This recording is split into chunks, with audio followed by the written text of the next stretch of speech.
Hello everyone, स्वागत है आपका आपके अपने YouTube channel only Hindi classes में। नमस्ते, कैसे हैं सब लोग। फ्रेंड्स, आज का हमारा टॉपिक है जीव विज्ञान। तो इसके हम महत्वपूर्ण नोट्स देखने वाले हैं और क्वेश्चन आंसर के माध्यम से बेहतर तरीके से समझने का प्रयास करेंगे। तो फ्रेंड्स, जैसा कि मैं बता दूं, फिर भी पहले भी मैंने अपनी वीडियो में बता रखा है, फिर भी मैं बता देना चाह रही हूँ कि इसमें से 50% क्वेश्चन आपके फंसते ही फंसते हैं। ऐसा मैं झूठ नहीं कह रही हूँ, ये सही बात है। तो घटना चक्र की बुक है और आप समझदार हैं, इसमें से 50% क्वेश्चन समझ फंसते हैं और मैं पूरा आपको करा रही हूँ।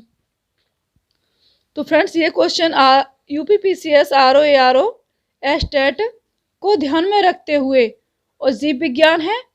तो ऐसा नहीं है कि ये टेट के लिए नहीं है या पैट के लिए नहीं है या यूपी पुलिस की जो परीक्षाएं हो रही हैं उनके लिए नहीं है, सबके लिए है। जीव विज्ञान है तो आप समझ सकते हैं ये सबके लिए इम्पोर्टेंट है। और फ्रेंड्स, जो लोग हमारी वीडियो को लाइक करते हैं, मैं उनको तहे दिल से धन्यवाद कहना चाहती हूँ और उनका आभार व्यक्त करना चाहती हूँ। और जो लोग नहीं कर पा रहे हैं तो उनसे प्लीज़ पुनः रिक्वेस्ट है मेरी कि आप वीडियो को लाइक वगैरह कर दिया करें, शेयर कर दिया करें। तो जीव विज्ञान का यहाँ आज में पहला ही टॉपिक है ये तथ्यात्मक नोट्स। तो ये इम्पोर्टेंट है। जीव विज्ञान की उपशाखाएं। जंतु विज्ञान शब्द का प्रयोग सर्वप्रथम लेमार्क एवं ट्रेविरेनस नामक वैज्ञानिक ने 1802 ईस्वी में किया था। यूपी टेट का प्रिय क्वेश्चन है ये। नेक्स्ट है अरस्तु। अरस्तु को जंतु विज्ञान तथा जीव विज्ञान का जनक कहा जाता है, फादर कहा जाता है। नेक्स्ट है थियोफ्रेस्टस को वनस्पति विज्ञान का जनक कहा जाता है। अब यहाँ से देखने वाले हैं जीव विज्ञान की उपशाखाएं। तो जैसे अध्ययन किसने कैसे किए इसके बारे में है, ये इम्पोर्टेंट है, याद रखने के लिए है।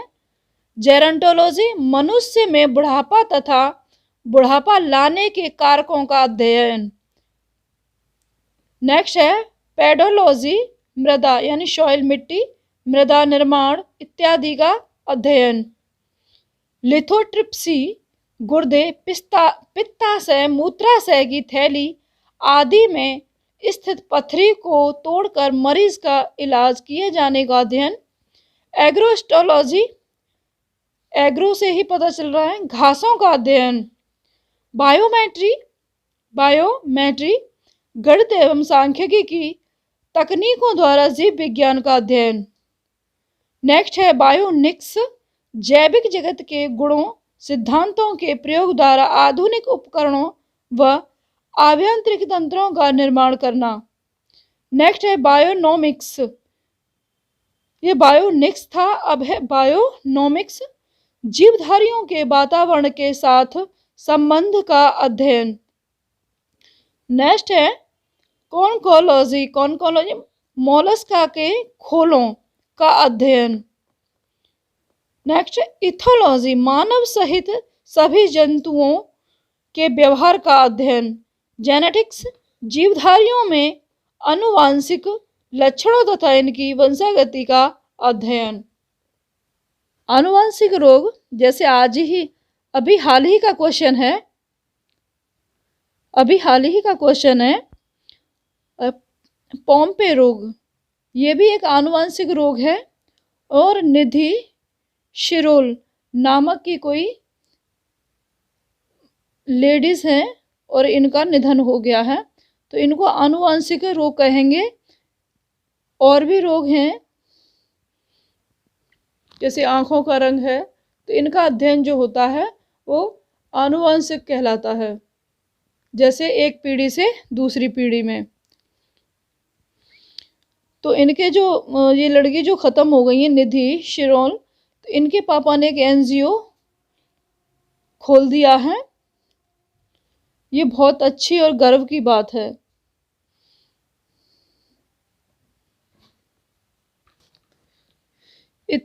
इथियोलॉजी मत्स्य की संरचना, कार्य की, मत्स्य यानी मछली इत्यादि का अध्ययन। पेरिनोलॉजी विभिन्न प्रकार के पराग कणों का अध्ययन, जो फूल में पराग निकलते हैं उनका अध्ययन। नेक्स्ट है पैरासाइटोलॉजी, पैरासाइटोलॉजी परजीवी जीवों पर अध्ययन। एंटोमोलॉजी कीटों का अध्ययन। फ्रेनोलॉजी कपाल गुहा की संरचना के आधार पर मस्तिष्क के विभिन्न भागों की क्रियाशीलता तथा विक्षिप्तता का अध्ययन। नेक्स्ट है मेलेकोलॉजी मोलस्का का अध्ययन। ऑन्कोलॉजी कैंसर से संबंधित अध्ययन है ऑन्कोलॉजी। नेक्स्ट है टेरेटोलॉजी शारीरिक विकास में आने वाली असमानताओं का अध्ययन। ऑस्टियोलॉजी अस्थियों का अध्ययन। नेक्स्ट है सेरोलॉजी रुधिर सीरम का अध्ययन। नेक्स्ट है ऑर्निथोलॉजी पक्षियों का अध्ययन। लिथोट्रिप्सी एक चिकित्सकीय प्रक्रिया है जिसमें प्रघाती तरंगों की सहायता से गुर्दे, पित्ताशय, मूत्राशय की थैली आदि में स्थित पथरी को तोड़कर मरीज का इलाज किया जाता है। अभी हम पहले देख लेते हैं इसके क्वेश्चन आंसर, उसके बाद देखते हैं आगे के इम्पोर्टेंट पॉइंट। जीव विज्ञान की उपशाखाएं कीटों के वैज्ञानिक अध्ययन को कहते हैं। तो अभी इम्पोर्टेंट पॉइंट में आपको बताया है। एथियोलॉजी ए एथियोलॉजी, बी एंटोमोलॉजी, सी पैरासिटोलॉजी, डी मेलेकोलॉजी। तो फ्रेंड इसका सही आंसर हो जाएगा बी एंटोमोलॉजी। फिर भी इसकी व्याख्या दिखा दे रहे हैं और भी यहाँ से अच्छे से क्लियर हो जाएगा। एक्थियोलॉजी मत्स्य की संरचना, कार्य की इत्यादि का अध्ययन। एंटोमोलॉजी कीटों का वैज्ञानिक अध्ययन। पैरासिटोलॉजी परजीवी जीवों का अध्ययन। मेलेकोलॉजी मोलस्क और उनके खोलों का अध्ययन। जब इसकी व्याख्या आप स्वयं देख लेते हैं तो डाउट जो हैं वो साथ के साथ क्लियर हो जाते हैं। नेक्स्ट क्वेश्चन है रेशम कीट पालन को कहते हैं एपीकल्चर, हॉर्टिकल्चर, सेरीकल्चर या फ्लोरिकल्चर। तो इसका सही आंसर हो जाएगा रेशम। यहाँ सी है और यहाँ सा है, तो यहाँ से भी आप इसे याद रख सकते हैं। वैसे तो ये नॉर्मल क्वेश्चन है, ज़्यादातर सभी को याद रहता है। देखते हैं इसकी व्याख्या। एपीकल्चर मधुमक्खी पालन, हॉर्टिकल्चर फूलों, फलों, सब्जियों व मसालों की खेती, हॉर्टिकल्चर। सेरीकल्चर रेशम कीट पालन। फ्लोरिकल्चर फूलों की खेती या पुष्प कृषि या फ्लोरिया या फ्लावर कह लो। तो ऐसे इसे को याद रख सकते हैं, फूलों की खेती यानी पुष्प कृषि, फ्लोरिकल्चर फ्लोरी फूल। तो यहाँ फ्लोरी यानी फ्लावर्स माने फूल। तो यहाँ आप देख सकते हैं, इसे याद रखने की ट्रिक है ये। अगला क्वेश्चन है निम्न में से बेमेल को ज्ञात कीजिए। ए फिजियोलॉजी, बी साइकोलॉजी, सी पैथोलॉजी, डी बैक्टीरियोलॉजी। तो साइकोलॉजी यहाँ अलग है, इसका सही आंसर हो जाएगा बी। इसमें साइकोलॉजी बीएड बीटीसी जो लोग कर रहे हैं या कर चुके हैं तो उनको अच्छे से मालूम है। साइकोलॉजी में बच्चे के बारे में टोटल जानकारी कि उसको कैसे, जैसे पियाजे ने 4 अवस्थाएं बताई हैं, तो ये साइकोलॉजी के, इससे साइकोलॉजी बच्चे के बारे में पता लगाया जा सकता है। और फिर उसको पढ़ाई के लिए कैसे, कौन सी क्लास में उसका रुचि है, ये सब साइकोलॉजी के अंतर्गत आता है। तो एक शब्द में कह दूं, जैसे गर्भ से लेकर के कब्र तक का इसमें पूरा बताया गया है बच्चे के बारे में। फिर भी देखते हैं इसकी परिभाषा।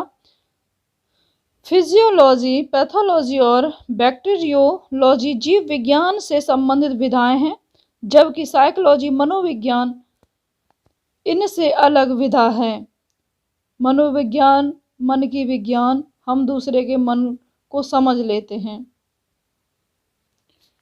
जैव विकास, यह डायनासोर से है, डायनासोर थे। ए सीनोजोइक सरीसृप, बी मेसोजोइक पक्षी, सी पैलियोजोइक एम्फीबिया, डी मेसोजोइक सरीसृप। तो इसका सही आंसर हो जाएगा डी डायनासोर विशालकाय सरीसृप, इनको सरीसृप कहा जाएगा, थे जो कि मध्यजीवी या मेसोजोइक महाकाल में थे। मध्यजीवी महाकाल को 3 कल्पों ट्रायसिक कल्प 3.8 करोड़ वर्ष का, जुरैसिक कल्प 5.7 करोड़ वर्ष का तथा क्रेटेशियस कल्प 7.7 करोड़ वर्ष का में बांटा गया है। क्रेटेशियस में डायनासोर पुष्पीय पादपों स्तनधारियों का विकास होता रहा, किंतु अंतिम चरण में उत्तरी महाद्वीपों के जुड़ने, गोंडवाना महाद्वीप के पृथक होने तथा पृथ्वी पर उल्कापिंडों के गिरने से डायनासोर सहित लगभग 76% जातियों की व्यापक विलुप्ति हुई है। इंपोर्टेंट था ये। नेक्स्ट क्वेश्चन है, निम्नलिखित में से कौन सी गैस प्राचीन आदिम पृथ्वी के वायुमंडल से अनुपस्थित थी?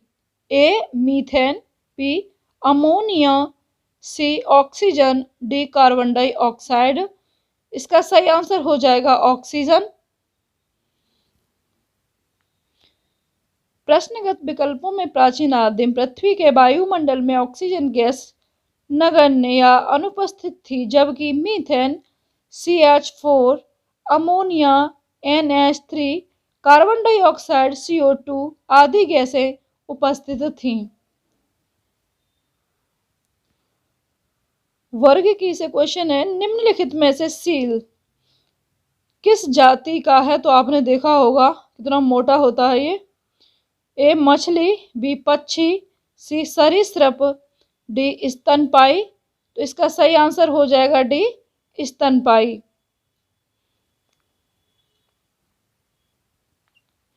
सीलिया फोका, इसको फोका भी कहा जाता है, एक स्तनपाई मैमल्स है, जंतु है जो गण कार्निवोरा के अंतर्गत आता है। एक जलीय चुस्त एवं शक्तिशाली स्तनधारी जंतु है जो कि मांसाहारी होता है। शिकार करने के लिए इनमें नुकीले कैनाइन दांत पाए जाते हैं तथा तैरने के लिए इनमें चंपू या फिलिपर्स उपस्थित रहते हैं। स्तनधारी उन्हें कहते हैं जो बच्चे देते हैं, अंडे नहीं देते हैं, उन्हें स्तनधारी कहते हैं। नेक्स्ट है, निम्नांकित में कौन सा कीट नहीं है? ए खटमल, बी मकड़ी, सी घरेलू मक्खी, डी मच्छर। इसका सही आंसर हो जाएगा मकड़ी, ये कीट नहीं है।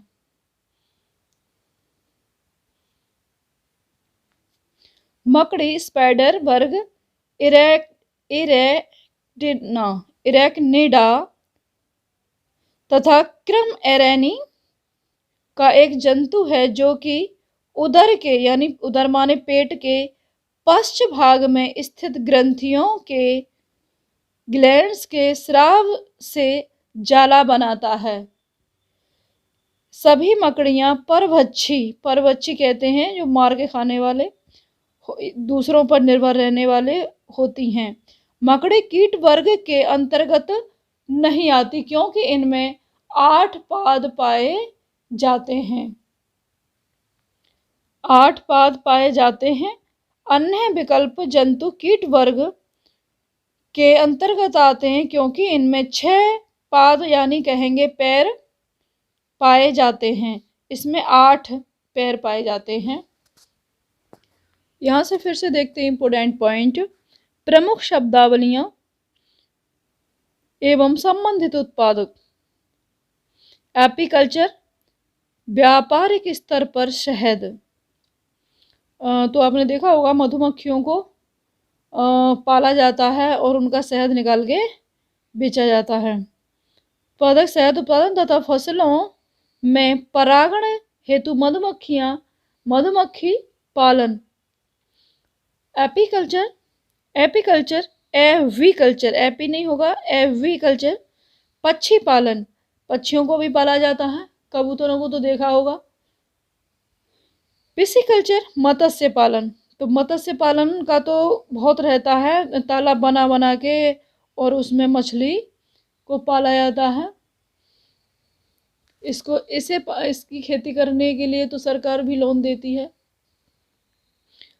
एक्वाकल्चर, जलीय जीवों, जंतु एवं वनस्पतियों का संवर्धन।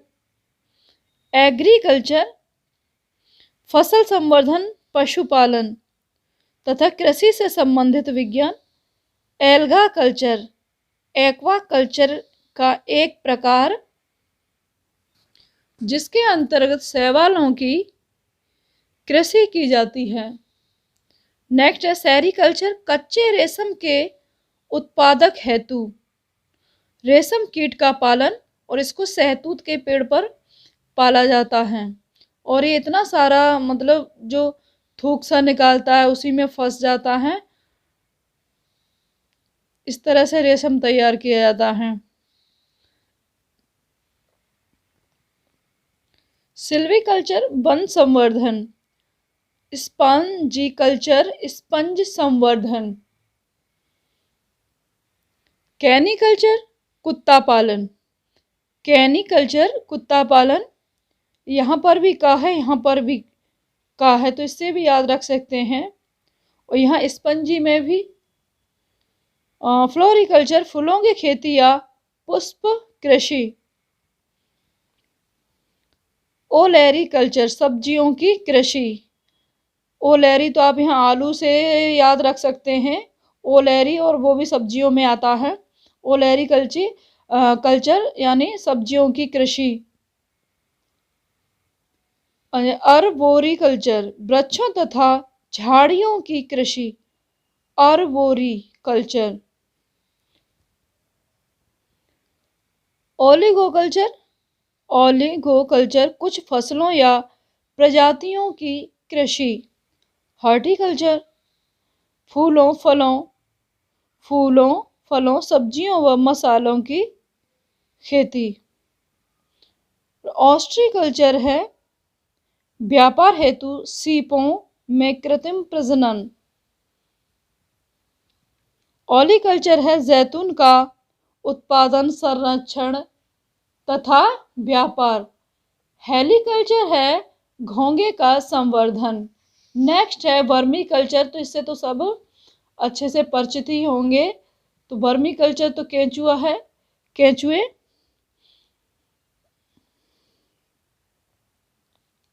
विटिकल्चर, अंगूर उत्पादन।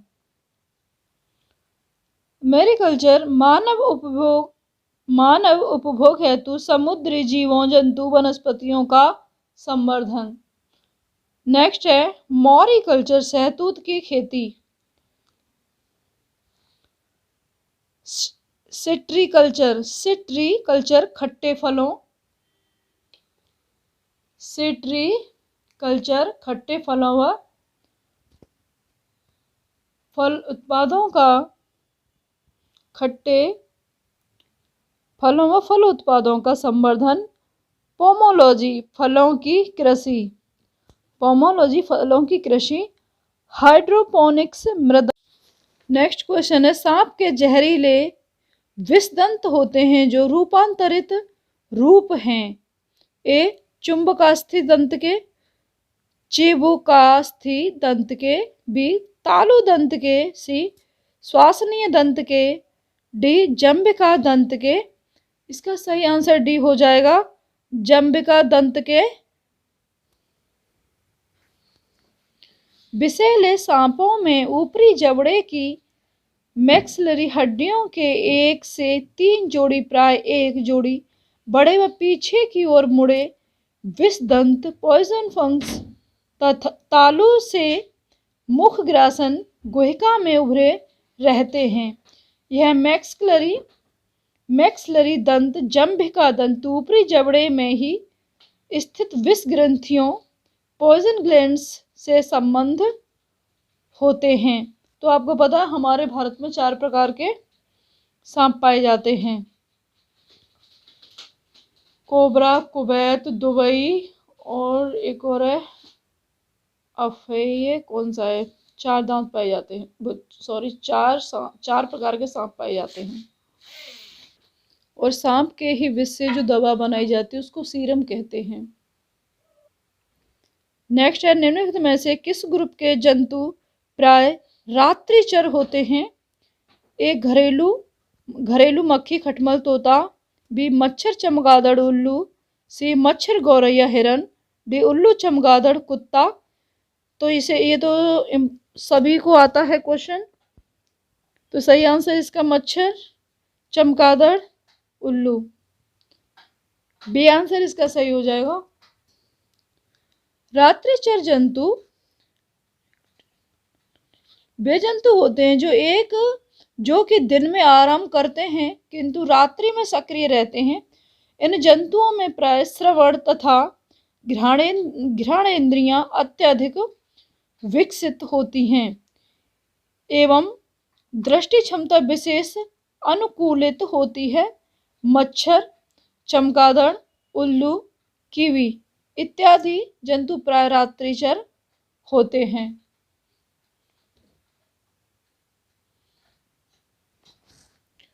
मच्छरों के बारे में निम्नलिखित कथनों पर विचार कीजिए। पहला पॉइंट है, केवल नर रक्त चूसते हैं। गलत है ये, केवल मादा रक्त चूसती है। तीसरा पॉइंट है, मादा पौधों का रस चूसती है। चौथा पॉइंट है, मादा की अपेक्षा नर के डेने बड़े होते हैं। पांचवा पॉइंट है, नर की अपेक्षा मादा के डेने बड़े होते हैं।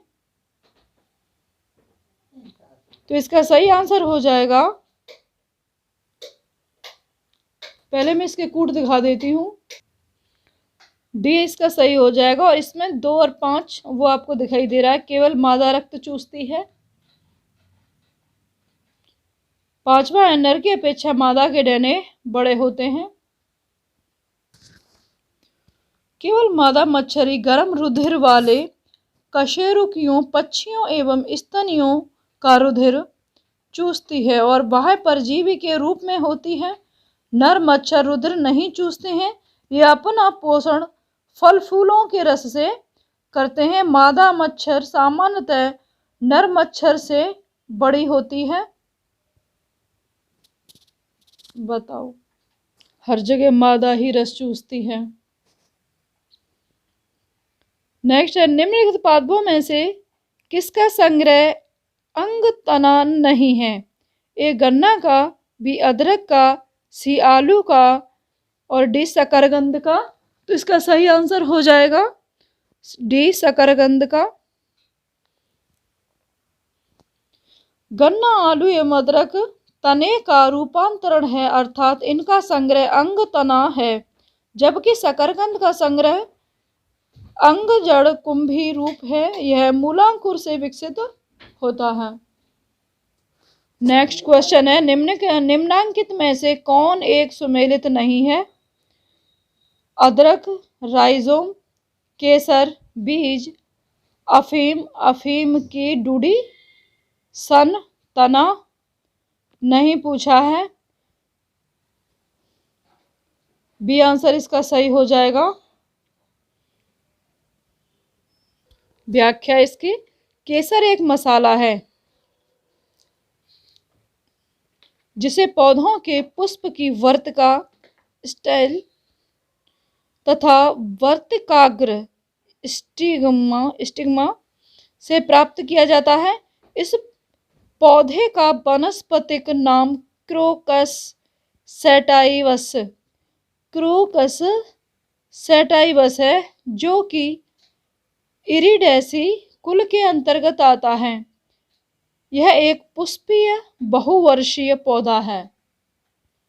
केसर का स्वाद तीखा होता है तथा इसमें सैफ्रानाल एवं पिक्रोक्रोसिन नामक रसायन पाया जाता है। इसका उपयोग औषधि तथा भोज्य पदार्थ को स्वादिष्ट तथा सुनहरा बनाने में किया जाता है। तो ये केसर के बारे में इम्पोर्टेंट था। नेक्स्ट क्वेश्चन, निम्न में से आलू का कौन सा भाग खाने योग्य होता है? तना, बीज, जड़, फल। तो इसका सही आंसर है तना। आलू का खाने वाला भाग कंद यानी रूम कंद कहते हैं, कह लो, या फिर तना कह लो, एक ही बात है। क्वेश्चन नंबर 9, कुनैन जो मलेरिया के इलाज में प्रयोग की जाती है, सिनकोना पादप के किस भाग से आती है? ए पत्ती, बी जड़, सी छाल, डी पुष्प। सी आंसर इसका सही हो जाएगा छाल। कुनैन मलेरिया के उपचार के लिए एक प्रमुख औषधि है, जिसे सिनकोना नामक पौधे की छाल यानी वर्क से प्राप्त किया जाता है। यह पौधा एक आवृतबीजी पादप है। कुनैन एक प्राकृतिक श्वेत क्रिस्टलीय एल्केलॉइड है, जिसका स्वाद तीखा होता है। इसका उपयोग जोड़ों के दर्द तथा प्रियन रोगों के उपचार में किया जाता है। छाल, तो जो लोग नहीं जानते, छाल कहते हैं जैसे पेड़ का जो तना है वो काफ़ी, छाल ऐसे ही नहीं बनती है। जब पेड़ की उम्र बहुत बड़ी हो जाती है, ज़्यादा हो जाती है, तो जिस तरह से जब उसका तना बहुत ज़्यादा पक जाता है और नीचे से और कुछ उसके पलटने लग जाती है, जैसे उसकी जो ऊपर की चमड़ी सी होती है वो पलटने लग जाती है, उसको छाल कहते हैं। छाल जो पलटने लग जाती है अपने आप ही, और देखा होगा पौधों पर, पेड़ों पर जो बहुत ज़्यादा खुरदरी सी होती है। ये स्टार्टिंग में ही होती है तने पर, और बहुत ज़्यादा पका होगा तभी मिलेगी ये। अगला क्वेश्चन है, अफीम प्राप्त किया जाता है?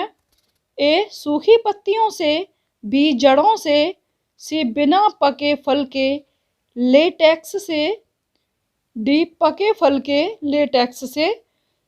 तो इसका सही आंसर सी हो जाएगा, बिना पके फल के लेटेक्स से। अफीम पौधे के दूध लेटेक्स को सुखाकर बनाया गया पदार्थ है। अफीम का दूध निकालने के लिए उसके कच्चे अपक्व फल में एक चीरा लगाया जाता है, जिससे इसका दूध निकलने लगता है, जो निकलकर सूख जाता है। और उसे सुखाने के बाद में जो हमारे पास कोई भी जैसे चाकू वगैरह होता है, उससे उसको वहाँ से हटा लिया जाता है और उसे रख लेते हैं। जैव विकास इवोल्यूशन परिकल्पना पर पहला तर्क संगत सिद्धांत फ्रांसीसी जीव वैज्ञानिक जीन बैप्टिस्टे डी लैमार्क ने प्रस्तुत किया। नेक्स्ट, इसे लैमार्क का सिद्धांत या उपार्जित लक्षणों की विसंगति theory of the inheritance of acquired characters कहते हैं।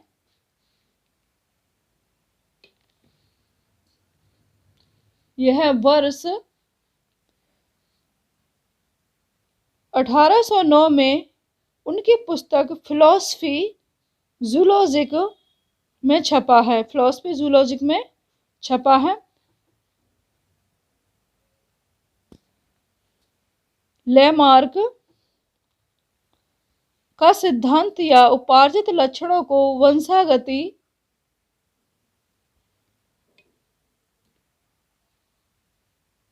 कहते हैं। लेमार्क के अनुसार परिवर्तन शरीर के उपयोग तथा अनुपयोग होते हैं। नेक्स्ट है, अधिक प्रयोग किए जाने वाले अंग सुदृढ़ एवं सुविकसित हो जाते हैं, जैसे जिराफ की लंबी गर्दन, तथा कम उपयोग वाले अंग निष्क्रिय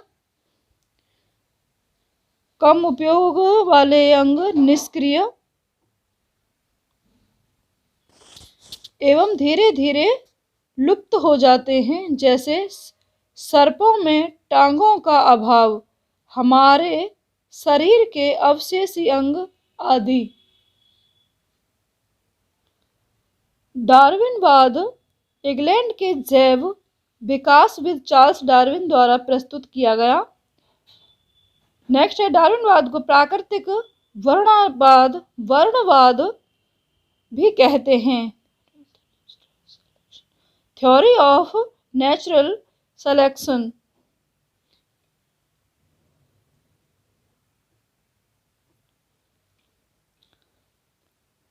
प्राकृतिक वर्ण या चयन एक ऐसी प्रक्रिया है जिसके कारण जीवों की आबादियों में जीन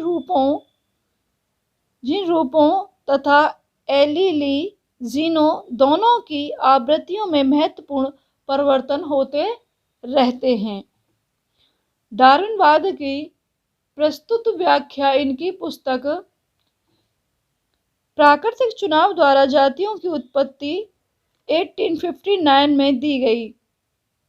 नेक्स्ट, डार्विन का प्राकृतिक वर्णवाद over production, struggle for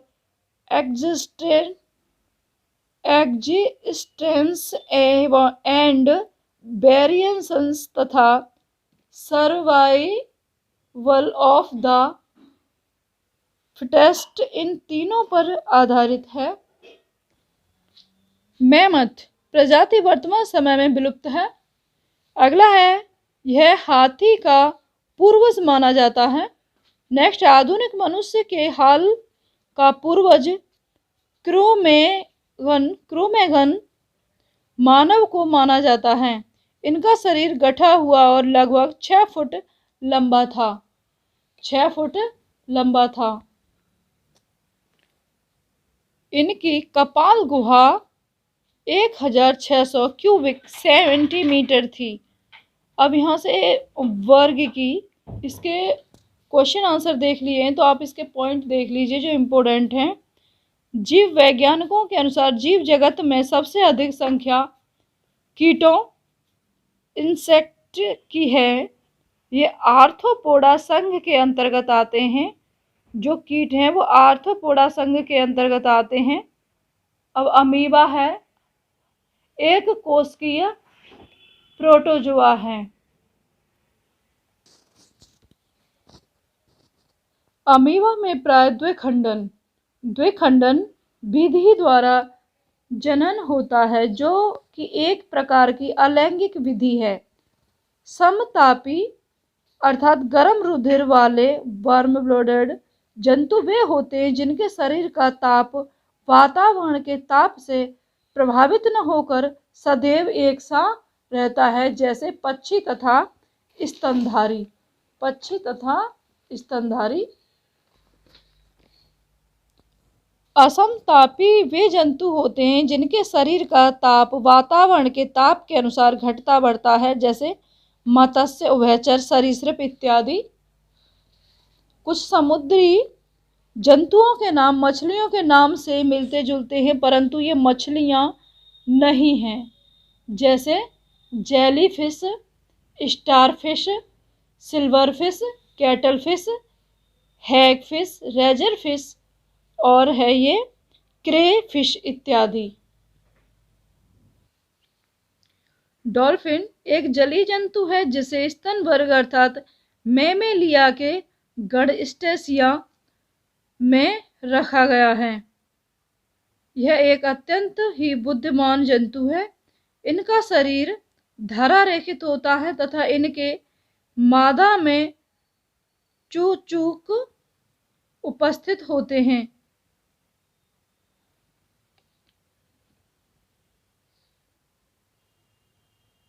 Ganga में पाई जाने वाली डॉल्फिन को राष्ट्रीय जलीय जीव घोषित किया गया है और ये गंगा में जहाँ वहीं रहेगी जहाँ का पानी स्वच्छ होगा।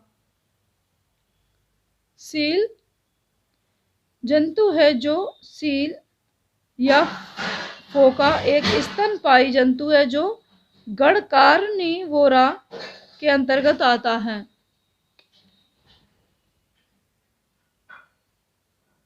यह एक जलीय चुस्त एवं शक्तिशाली स्तनधारी जंतु है जो कि मांसाहारी होता है।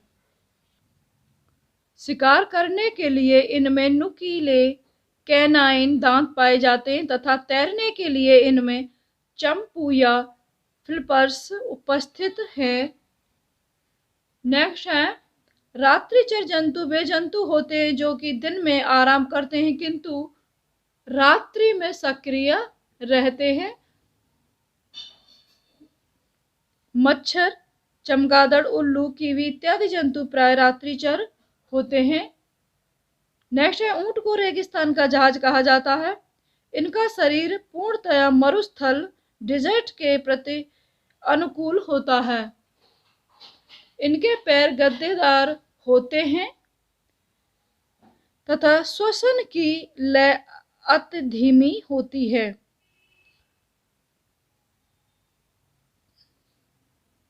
सांप का विष वास्तव में उसकी लार का ही परिष्कृत रूप है। कपास कॉटन को फलों में स्थित बीज के बीजावरण से लगे रेशों से प्राप्त करते हैं जो कि दो प्रकार के होते हैं। एक बड़ी जिसे लिंट फाइबर तथा दूसरी छोटी जिसे फज फाइबर कहते हैं। लिंट रेसे व्यापारिक तौर पर अधिक महत्वपूर्ण होते हैं जबकि फज रेसे कम महत्वपूर्ण होते हैं। मॉर्फिन पोस्ट पेपावर सोमनिफेरम के अपरिपक्व फलों से प्राप्त की जाती है। मॉर्फिन